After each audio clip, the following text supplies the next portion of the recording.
My dear students, কেমন আছো তোমরা? আজকে আমরা শিখব ইংরেজির ভার্বকে। ভার্ব ছাড়া ইংরেজি অচল। ভার্ব ইকুয়াল টু সেন্টেন্সের প্রাণ। এই ভার্বকে ইংলিশ গ্রামারে নানাভাবে ভাগ করা হয়। আমরা আজকে বোঝার সুবিধার্থে এদেরকে তিনটা দলে ভাগ করব: be verb, have verb and action verb. Be verb, be মানে হওয়া।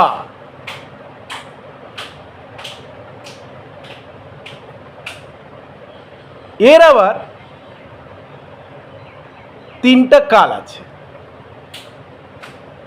বি ভার্বের প্রেজেন্ট ফর্ম মানে এম, ইজ, আর। বি ভার্বের পাস্ট ফর্ম মানে ওয়াজ, ওয়ার। অ্যান্ড বি ভার্বের ফিউচার ফর্ম মানে উইল বি।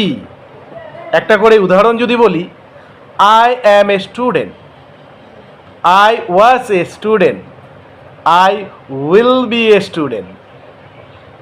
ঠিক তেমনি হ্যাভ ভার্ব, হ্যাভ মানে থাকা।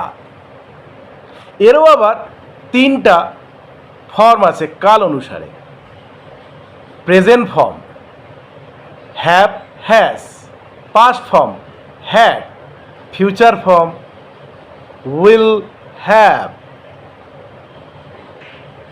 একটা করে যদি এটারও উদাহরণ দিই, I have a pen, I had a pen, I will have a pen.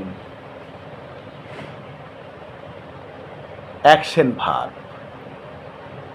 Action ভার্বগুলো যেমন ধরো রাইট, রিড, ইট, ডু ইত্যাদি ইত্যাদি। এদের বিভিন্ন টেন্সে হয়।